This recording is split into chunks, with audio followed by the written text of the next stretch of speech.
નમસ્કાર આશા worker facilitator બહેનો, સ્વાગત છે તમારું આપણી આ યુટ્યુબ ચેનલમાં જેનું નામ છે ગુજરાતી જીકેની જમાવટ.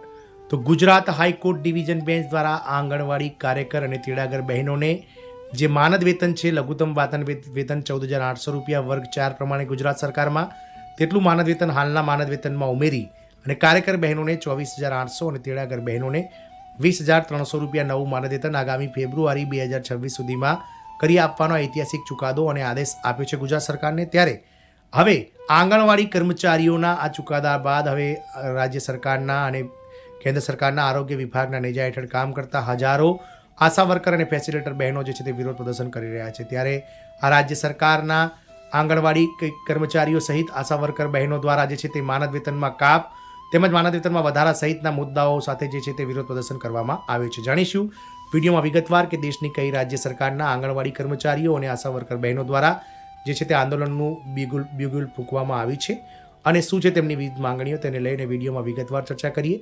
તો વિડીયોના અંત સુધી આપ બન્યા રહો. જો ચેનલમાં આપ નવા સબસ્ક્રાઈબર હોય તો અમારી ચેનલને સબસ્ક્રાઈબ કરવાનું ભૂલશો નહીં. તો આંગણવાડી કર્મચારીઓના પગાર વધારાના ઐતિહાસિક ચુકાદા બાદ હવે આશા વર્કર બહેનો પણ આ ચુકાદાને ટાંકીને તેઓ પણ માનદ વેતન સેવા કર્મીઓ છે ને તેમના માનદ વેતનમાં પણ વધારો થવો જોઈએ. તેઓ પણ એક માણસ તરીકે જીવન જીવી રહ્યા છે, તેમને પણ મોંઘવારી નડી રહી છે.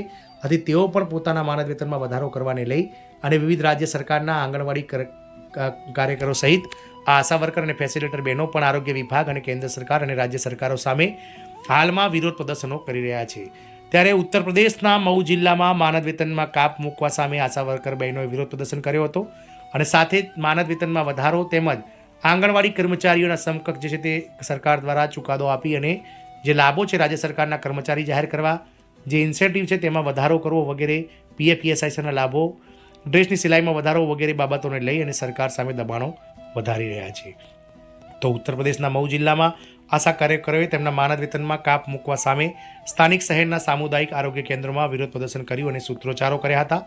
વિરોધ કરી રહેલી આશા કાર્યકરોનો આરોપ છે કે દર મહિને તેમના માનદ વેતનમાંથી કારણ વગર અલગ અલગ રકમ કાપવામાં આવે છે. કેટલાકને ₹600 મળે છે, કેટલાકને 400 અને ઘણી આશા કાર્યકરોને તેમનું આખું માનદ વેતન રોકી રાખવામાં આવે છે. પૂછવામાં આવે છે તો પણ અધિકારીઓ સ્પષ્ટ જવાબ આપતા નથી.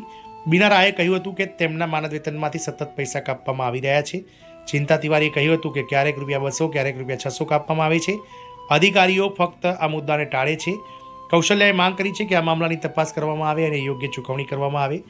સીએચસી સુપ્રિન્ટેન્ડન્ટ ઇરશાદ અહેમદે કહ્યું હતું કે અમારા તરફથી જે પણ પ્રક્રિયા જરૂરી છે તે પૂર્ણ થઈ ગઈ છે. અમે અહીંથી ચૂકવણી ટ્રાન્સફર કરીએ છીએ. અમારા તરફથી પૈસા રોકવામાં આવ્યા નથી, તે બીજે ક્યાંક રોકવામાં આવ્યા હોવા જોઈએ. આ મામલાની તપાસ કરવામાં આવી રહી છે. પ્રદર્શન કરનારા જે મહિલાઓ છે તેઓ અલગ અલગ આરોગ્ય કેન્દ્રોમાંથી જે આશા વર્કર્સ અને ફેસિલિટેટર બહેનો છે તેઓ છે.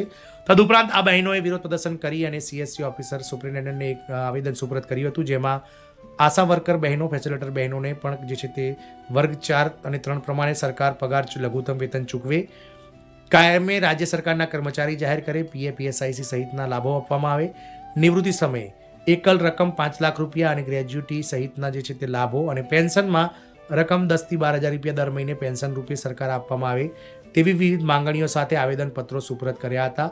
ઉત્તર પ્રદેશના તમામ જિલ્લાઓના કલેક્ટર ખાતે, કચેરીઓ ખાતે આ આશા વર્કર ફેસિલિટેટર બહેનો એકઠા થયા હતા અને તેમણે વિરોધ પ્રદર્શન ગઈકાલે નોંધાવ્યું હતું. જોવાનું એ રહેશે કે કેન્દ્ર સરકાર અને રાજ્ય સરકારો આશા વર્કર બહેનોને પણ આંગણવાડી કર્મચારીઓ જેવી સેવાઓ આપે છે કે શું, એ તો સમય જ બતાવશે. જય હિન્દ, અસ્તુ.